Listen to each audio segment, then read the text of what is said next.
na casa de Deus é sempre um momento precioso. E nesta semana, acho que um pouquinho mais baixo, nessa semana eu fiz 67 anos. Foi no dia 1º, né? Essa semana. E poder celebrar a vida é realmente um grande momento que eu tenho vivido. E o meu coração tem se enchido de gratidão pelo privilégio de estar vivendo os melhores anos da minha vida. E um tempo de colheita, um tempo de transbordo, um tempo de conhecer mais Deus e ter oportunidade de servi-lo, de poder realmente dizer: Senhor, eis-me aqui. E eu tenho me inquietado muito sobre isso, sobre dar o meu melhor até os 105 anos, aleluia. Estou aumentando, né? Quem sabe, né? Mas da mesma forma você, quantas coisas você tem para agradecer? E tem um texto que foi colocado como tema nesse domingo para as nossas igrejas, muito conhecido, Marcos 11, 28. Mateus 11, 28. Está escrito aqui, eu leio errado. E é um texto que nós conhecemos muito. Vinde a mim todos os que estáis cansados e sobrecarregados, que eu os aliviarei. Quem aqui já se sentiu cansado alguma vez? Quem já se sentiu sobrecarregado? E eu fiquei pensando nesse versículo e eu comecei primeiramente a perguntar: quais são as razões de nós estarmos cansados espiritualmente?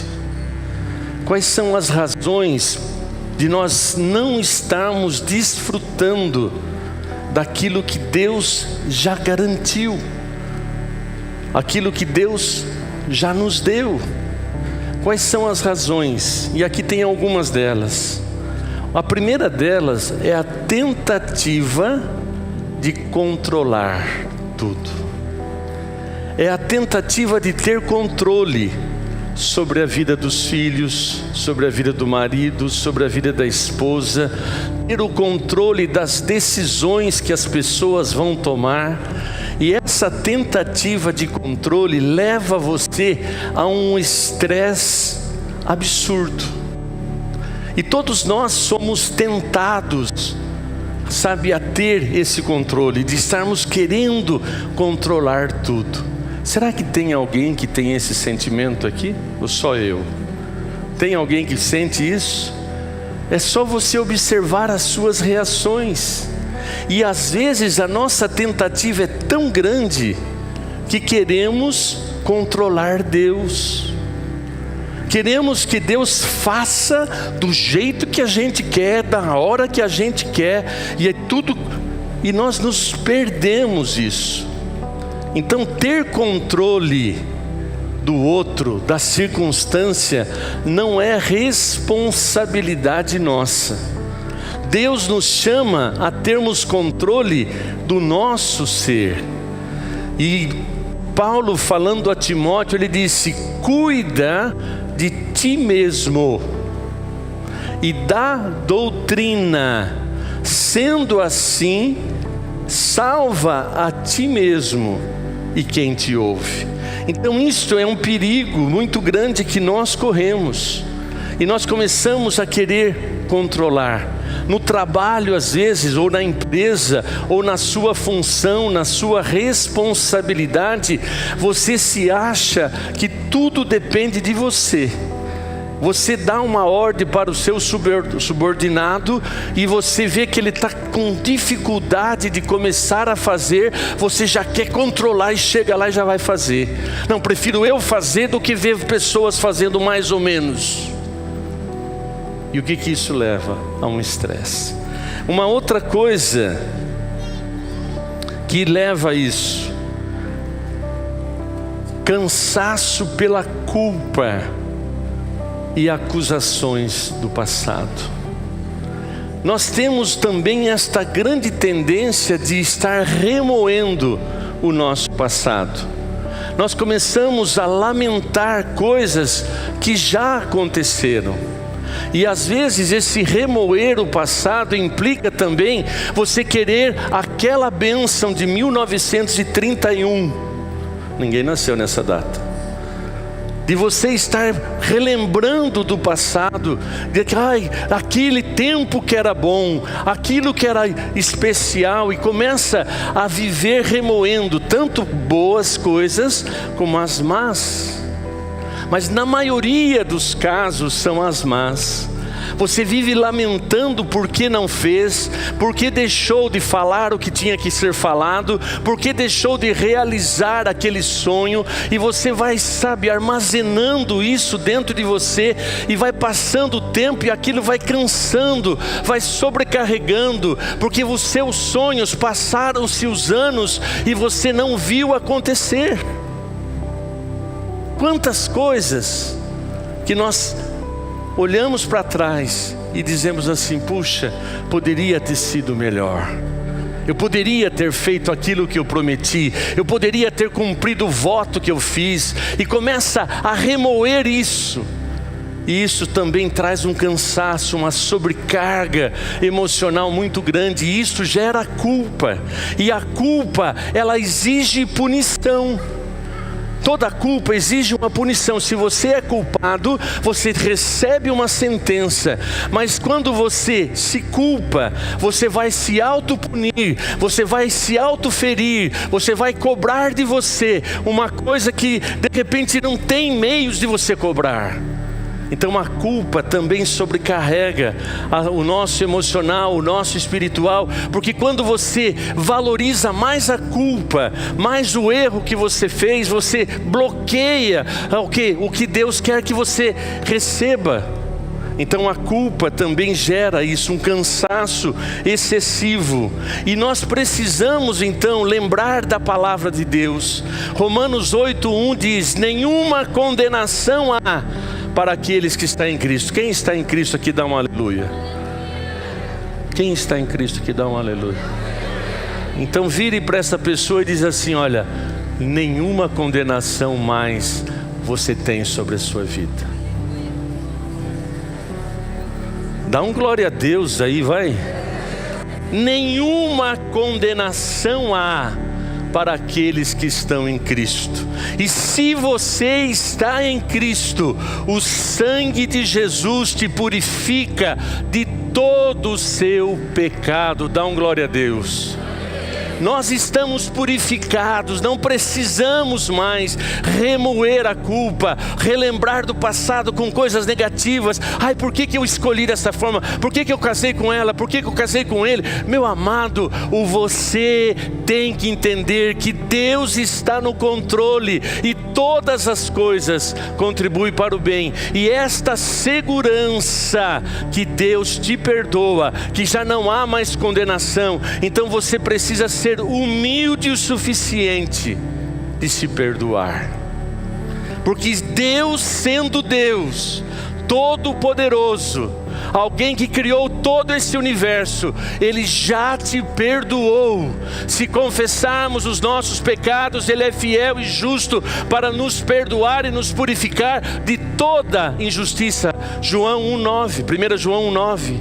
Então nós precisamos, enfrentar essa sobrecarga que está sobre as nossas emoções. A culpa, a mágoa também é outra que sobrecarrega as nossas emoções. Quando você está ferido por alguém que te machucou, alguém que te rejeitou, alguém que não te valorizou, aquilo vai corroendo o seu coração. Mas nós precisamos, lançar sobre ele essa sobrecarga e começarmos a praticar as coisas básicas, a praticar o Pai Nosso. Perdoa, Senhor, as minhas dívidas. O Senhor me purifica de toda a culpa. O Senhor me purifica de todo pecado. Nenhuma condenação há mais sobre a minha vida. Assim como o Senhor me perdoou, eu perdoo esse estrupício.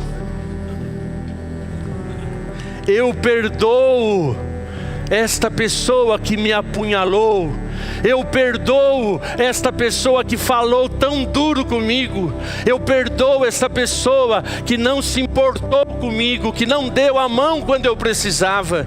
Você precisa, sabe, se você alimentar a mágoa, isso vai sobrecarregar. Você vai se tornar uma pessoa amarga, azeda. Você vai se tornar uma pessoa sem vida alguma, porque você vai sempre achar um culpado para o seu fracasso. Não, eu estou assim porque fulano fez isso para mim. Na minha vida está um caos, porque olha o que fizeram comigo, olha a maneira que me trataram. E você vive de um abismo chamando outro abismo.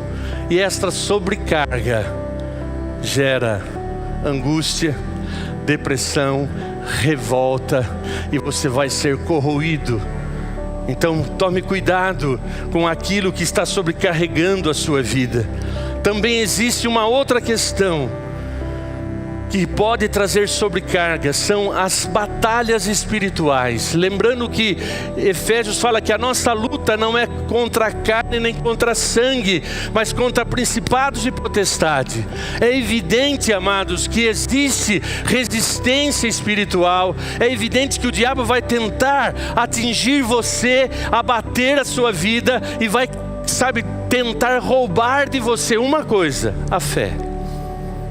Lembre-se, esse inimigo já está derrotado.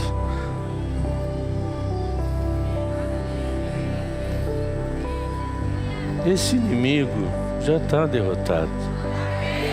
Esse seu inimigo já está derrotado. Nós precisamos tomar posse. Nós precisamos ter consciência. E aonde o diabo ataca os filhos de Deus? Filho de Deus jamais, o Filho de Deus que está firmado na rocha, que vive para Jesus, jamais ficará possesso. Quem crê nisso dá um aleluia. Jamais. Agora, a pessoa que não tem convicção de fé, aquela pessoa que vive vacilante na fé, e ela deixa que Satanás o acuse, ele não vai possuir, ele vai tentar mesmo assim oprimir, ele vai trazer pressões. Mas se Cristo vive em você, Ele não te pega, mas Ele vai estar ao seu derredor, como um leão bramando e buscando a quem possa tragar. Mas, meu amado, onde está a nossa vitória? Na força do nosso braço? Não. Quando eu e você começamos a olhar para as nossas qualidades, para a nossa vida, nós começamos a ficar com medo, nós começamos a ficar inseguro, nós ficamos, o diabo, a macumba. Quem tem medo de macumba aqui? Tem alguém? Não, né? Essa pegadinha você não caiu, né? Você não caiu. Para o nosso Deus não existe macumba, nem trabalho, nem nada, porque Ele é o Todo-Poderoso. E para isso se manifestou o Filho de Deus, para destruir as obras do diabo. Dá glória a Deus. Ele se manifestou para isso. Ele se manifestou para quebrar toda a obra do diabo. E os filhos têm a proteção, mas você tem que ter discernimento. Aonde ele lança a seta? Na mente. Aonde ele lança? Dúvida. Desde o início, essa é a estratégia. Quando lá Eva, olhando para aquela árvore bonita, aquele fruto bonito, ele chega e diz, colocando dúvida: certamente você não morrerá. Mas Eva sabia da palavra, ela falou, olha, Deus disse para não comer desta fruta, porque se eu comer eu morro. Não, certamente você não vai morrer. E tem mais, viu, Eva? Deus está falando isso porque se você comer, você vai saber como Ele da verdade. E ela vacilou. Então, meu amado, existem batalhas espirituais, sim, e a maior seta que Ele lança é na nossa mente, é nas nossas emoções. E você que alimenta, é você que abre a porta, é você que alimenta esse sentimento de vingança, esse sentimento de mágoa. Então você precisa não viver sobrecarregado. Mas a Bíblia nos diz: sujeitai-vos, pois, a Deus, resisti o diabo e ele fugirá de vós. Dá um glória a Deus. Ai, cara, não falo no diabo, dá até medo, eu sinto arrepio. Ai, que arrepio? Eu te pergunto, quem tem medo do diabo aqui, levante a mão. Ninguém cai na pegadinha, né? Carlos, mas você está querendo dizer que eu tenho medo? Não, mas eu quero dizer para você que você precisa se afirmar. Novamente a perguntinha básica: quem vive em você? Quem vive em você? Quem vive em você? Ele disse em Mateus 28, todo o poder, Jesus dizendo, todo o poder foi-me dado nos céus e na terra. Todo o poder pertence a esse Jesus que vive em nós, aleluia. Então, entenda, quando você estiver inseguro e estiver sentindo opressão, toma posição, se sujeita a Deus e resiste. Toma posição de filho, toma posição de participante do reino. Você já viu o príncipe nos filmes, ou mesmo na vida atual, onde tem príncipe, onde tem rei? O rei é soberano e o príncipe desfruta da monarquia plena. Ele é herdeiro. Nós somos príncipes no reino de Deus. Quem vive em nós é aquele que nos comprou, nos redimiu. Então nós temos que ter posição. Então esta sobrecarga de lutas espirituais, se você valorizar as lutas espirituais, se você buscar principado e potestade, para você, quero descobrir quem é. Não, fica tranquilo, pode vir quem for. Nem mesmo Satanás terá domínio sobre aqueles que são lavados pelo sangue. Dá glória a Deus. Isso é verdade, irmão. Isso é a Bíblia. Mas tem uma outra sobrecarga que nós precisamos entender: falta de descanso. Nós não aprendemos a descansar. Salmo 46, 10: aquietai-vos e sabeis que eu sou Deus. Nós não temos paciência para esperar. Só que você levou quanto tempo? Teve alguns apressadinhos, mas quanto tempo você levou para nascer? 9 meses, no meu tempo era mês, agora é semana, eu não sei nem quanto dá. Mas 9 meses.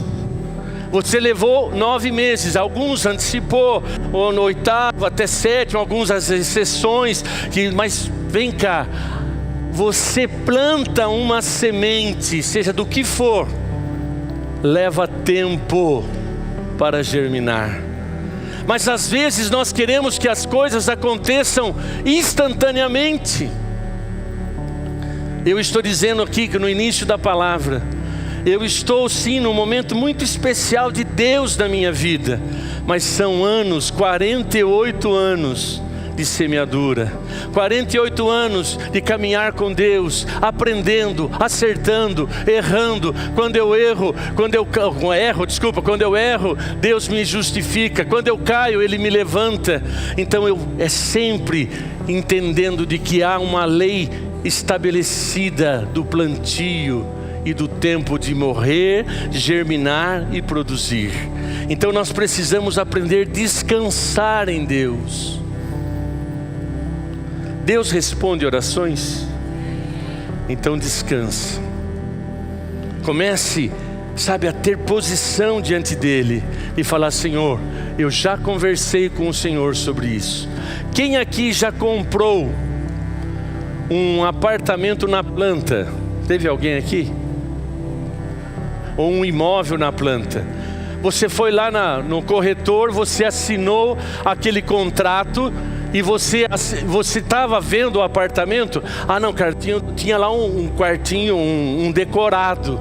Mas você, ao assinar o contrato, você já tomou posse do apartamento, sim ou não? Você tomou posse do contrato que te garante o apartamento. Você era até daqui 1 ano, 2 anos, sei lá o tempo. Você assinou o contrato, aquele apartamento número tal é seu. Mas você tem que aguardar o tempo da construção. Então você tem segurança. Aquele contrato, se a construtora falir, você tem força de lei para executá-la. Você tem a lei, o contrato que te garante. A vida cristã também é assim. Nós temos aqui a palavra de Deus que nos garante, nos dá toda a segurança para nós descansarmos em Deus. Você não fica todo dia ligando para uma imobiliária, assina hoje, vai ser daqui 1 ano. E aí, meu apartamento, no outro dia, e aí, meu apartamento já está pronto, e aí, já colocaram os tijolos, e aí? Não, você descansa naquele contrato, naquele respaldo de lei que você tem. Você deu a entrada em confiança, você está pagando as mensalidades. Por quê? Porque você está confiante que aquele apartamento já é seu.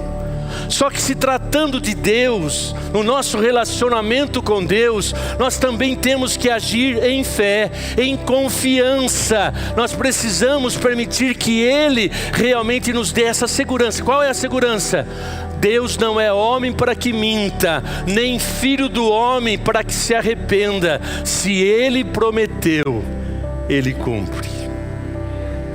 Eu vim para que vocês tenham vida e vida com abundância. Há uma promessa de Jesus. Então, Senhor, está escrito. E eu já tomei posse. Quando eu te aceitei como Senhor e Salvador da minha vida, a tua palavra diz que todos quanto receberam, deu-lhe o poder de serem feitos filhos. Então, Senhor, sou teu filho. E se sou teu filho, sou teu herdeiro. E tem mais, a tua palavra diz em Gálatas que além de ser herdeiro de Deus, eu sou co-herdeiro de Cristo. Então, Senhor, eu tenho que tomar posição desta verdade. Sou teu filho, sou herdeiro e co-herdeiro. Então tudo que Jesus conquistou lá na cruz é meu direito. É o contrato que Ele assinou comigo. É a aliança que Ele fez conosco, que fez com você. E Ele já declarou que tudo está consumado. Então, amado, nós precisamos começar a agir com convicção de que não mais eu, é Cristo que vive em mim. Então isto nos impulsiona o quê? Ao descanso, a você confiar. Por que na compra do apartamento você descansa e não se preocupa? E por que com Deus você fica batendo? Senhor, Senhor, me dá leite. Senhor, me dá leite. Senhor, me dá leite. Senhor, me dá leite. Senhor, me dá leite. Ou então, Senhor, Senhor, me abre a porta. Senhor, eu estou com um problema financeiro. Senhor, estou com um problema financeiro. Senhor, Senhor, estou com um problema financeiro. Senhor, Senhor, eu estou com um problema financeiro. Está com repetições da mesma oração. Faz quanto tempo?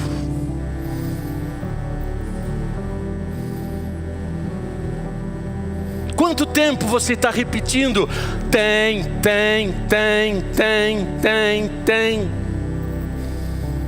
Cara, mas você quer dizer então que eu não tenho que orar? Lógico que tem. Lá em Filipenses, me foge, 4 alguma coisa, está ali, vocês vão ver.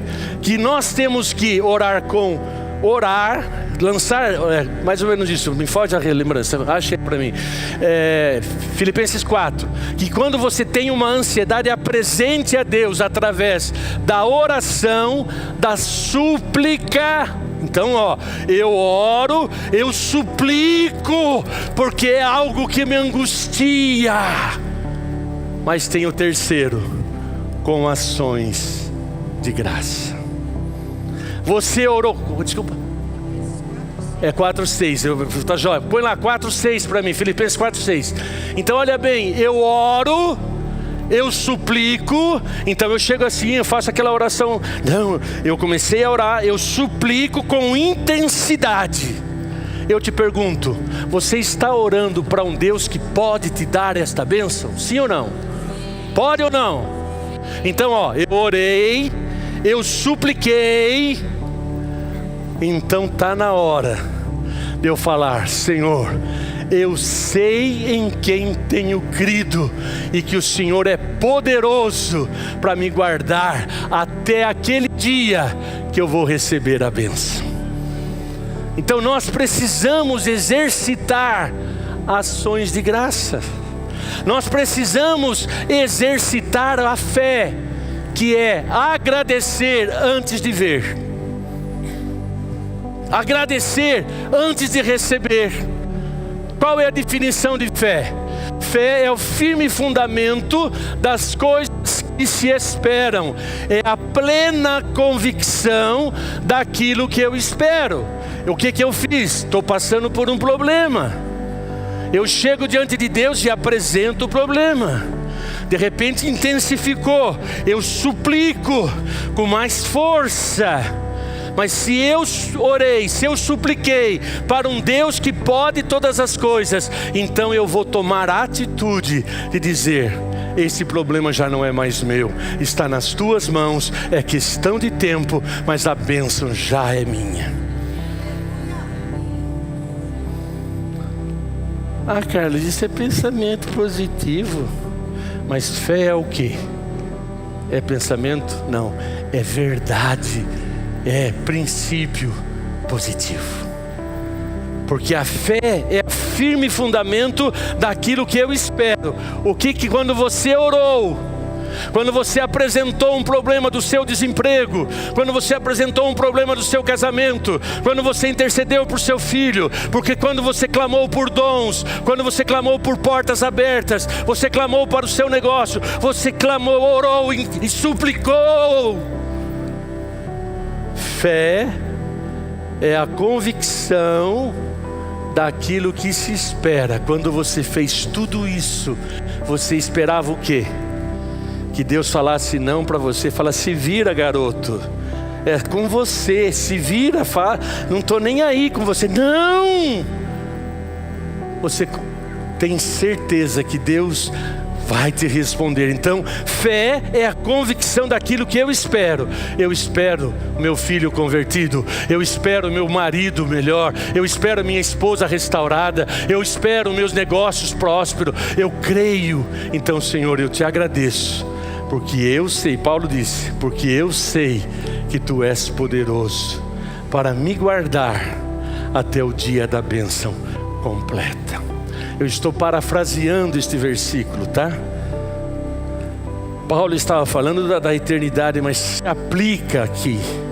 Eu sei em quem tenho crido, eu sei para quem eu orei, eu sei para quem eu clamei, eu sei que Ele é poderoso para me proteger até o dia da bênção.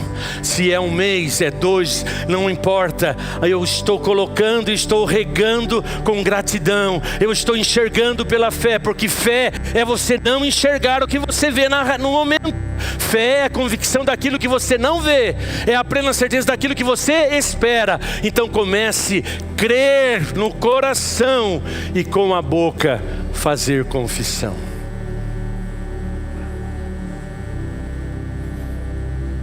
Mas o que nós fazemos? Oramos aqui num culto abençoado, vem na entrega nas mãos de Deus. Sai segunda-feira, chega lá, ai, nada mudou. Eu acho que Deus não me ama mais. A minha oração não passou do teto. Quem disse que oração tem teto? Ai, eu fui no culto, não senti nenhum arrepio. Quem disse que você tem que sentir arrepio? O justo viverá por fé. Fé é você ter convicção baseado na palavra. É você estar trazendo as promessas de Deus para o coração mas não pode ficar só no coração. Essas promessas têm que sair pela boca, porque lá em Romanos 10 diz: com o coração se crê para a justiça e com a boca se faz confissão para a salvação. Você quer a salvação desse problema que você orou?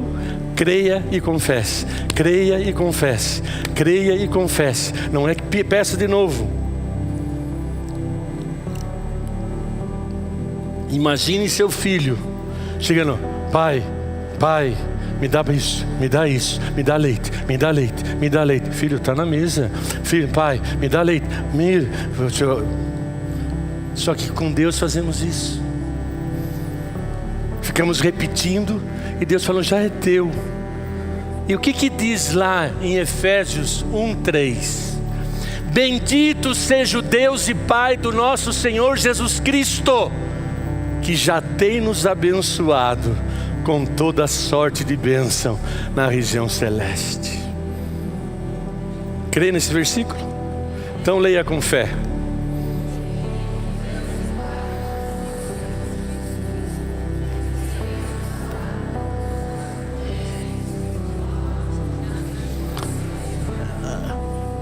Cara, na região celeste. E você está onde? Você está onde? Quem é salvo tem certeza diz amém. Quem é salvo tem certeza diz amém. Você está onde? Você está na região celeste. Porque este corpo já morreu faz 48 anos. A minha vida velha já foi com ele sepultada. Porque quando eu aceitei Jesus, eu aceitei que a morte dele se tornou a minha. E no batismo, eu fui com ele sepultado para a minha vida velha, para tudo que estava errado. Mas eu ressuscitei com ele. Então agora eu tenho o quê? Uma nova vida. E eu estou na região celeste, ou seja, piso na terra, mas a minha mente está em Cristo. Colossenses 3:1 diz: se já ressuscitasse com Cristo, buscai as coisas que são do alto. Sabe por que a gente vive sobrecarregado? Porque deixamos de confessar a palavra. Sabe por que a sua bênção está demorando? Porque você está repetindo, está pedindo, e Deus falou: já te dei, já te abençoei,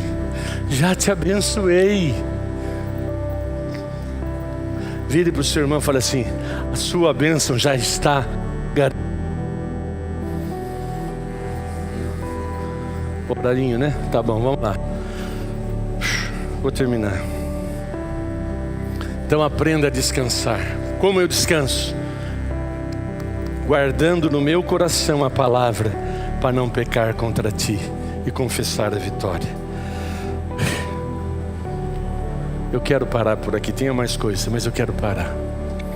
Amados, Deus está nos chamando como igreja, como filhos, para viver num outro nível de fé. Eu tenho me inquietado. Eu quero mais de Deus, mas não viver na mesmice. Porque aquilo que o meu olho nunca viu, aquilo que o meu ouvido jamais ouviu e que jamais entrou no meu coração, são as coisas que Deus tem para o Carlos. E eu vou querer, eu vou tomar posse, eu vou receber, eu vou querer. Em tudo que eu colocar a mão, Deus vai prosperar. Tudo que eu fizer, Deus está comigo. Então esta segurança eu quero para mim. Você quer para você? Então comece a crer e a confessar. Vinde a mim todos vós que estáis cansados e sobrecarregados, que eu vos aliviarei. Tomai sobre vós o meu jugo. Qual que é o jugo dele? É leve. Qual é o jugo que temos que pôr naqui? É a palavra de Deus, são as promessas de Deus. Comece a colocar no coração, toma posse, porque Jesus te garante vida plena. Jesus te disse: olha, mas Carlos, tem luta. Lógico que tem. Jesus não iludiu nem a mim nem a você. Tenho dito isso para que vocês tenham paz. No mundo tereis aflições, mas tende bom ânimo, eu já venci o mundo. A vitória que você e eu preciso está em Jesus. Então, amados, qual é a causa do seu cansaço? É a culpa? É a mágoa? Qual é a causa do seu cansaço? É o desejo de controlar até Deus? Você não tem controle, mas você tem um Deus que é todo poderoso, que é soberano. Então eu queria te desafiar nesta semana a mudar a sua linguagem, a abrir a sua boca. Comece o seu dia amanhã, ao acordar, lembre-se de 3 coisas que você pode agradecer naquele momento. Você pode acordar e lembrar: pô, Senhor, obrigado porque estou vivo. Senhor, obrigado porque eu tenho uma cama. Senhor, obrigado porque eu tenho um marido, uma esposa do meu lado. Senhor, obrigado porque eu tenho um café para tomar. Senhor, obrigado porque a Tua graça é real na minha vida. Obrigado, Senhor, porque as Tuas misericórdias e a Tua fidelidade se renovam cada manhã. Vamos mudar a nossa linguagem. Vamos ser agradecidos. Vamos orar, vamos suplicar, mas vamos aprender a agradecer. Agradecer pela sua salvação, agradecer porque Cristo está em você, agradecer porque nós somos herdeiros e co-herdeiros, agradecer porque somos filhos, agradecer porque simplesmente nós temos uma natureza divina. Que o Espírito Santo possa te inquietar nesta semana. Chega de reclamar. Chega de pedir oração para todo mundo. Ai, ora por mim, porque meu marido, ora por mim, porque peça, entenda bem. Peça uma vez só. E temos que ter essa comunhão. É o corpo orando um pelos outros. É o corpo clamando. Entenda bem, não estou dizendo para você não pedir oração, por favor. Acabamos de ouvir um testemunho lindo aqui, porque o corpo orou, o corpo estava em unidade pelo milagre. Então vamos clamar, vamos pedir, mas vamos também, Senhor, agradecer, porque Deus está no controle. Feche seus olhos.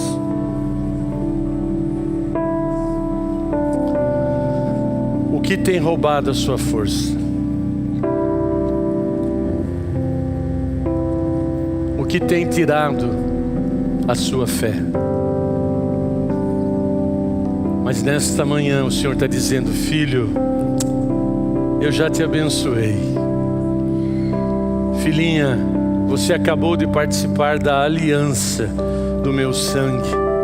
Você acabou de participar do meu corpo. Então fique tranquila, fique tranquilo. Eu estou com você. Não mais a sua vontade, não mais o seu controle, mas o seu descanso fará a minha glória ser manifesta. Pai querido, que a Tua palavra gere em nós um outro nível de vida. Que a Tua palavra nos desafie realmente a querer mais. Ó Espírito Santo, eu tenho colocado diante de Ti a minha vida. E te peço, Senhor amado, que o Senhor me dê realmente mais de Ti. Ó Deus, me dá, como diz lá na oração de Paulo aos Efésios, me conceda espírito de revelação e sabedoria. Me concede, Senhor amado, realmente a graça e a unção para cumprir o propósito nesta geração. Eu oro, Senhor amado, que o Senhor também conceda a nós como filhos, como igreja, ó Deus, esta compreensão do sobrenatural de maneira natural. Nos leva, Senhor amado, a esta amplitude. E que esse mês, esse último mês desse ano, seja um ano de transformação na nossa mente, de renovação da nossa mente, de transformação dos nossos sentimentos, ou dos nossos pensamentos, conforme as Tuas promessas. E nós teremos sim, ó Deus, 2026 será um ano sobrenatural nas nossas vidas, na vida da Tua igreja, em nome de Jesus. Amém. Ore assim comigo, por favor. Senhor Jesus, eu tomo posse das tuas promessas e eu tomo posição como filho e participante do teu reino, e eu creio que o teu reino já veio sobre a minha vida. Me dá sabedoria, graça para cumprirmos o teu propósito. Amém.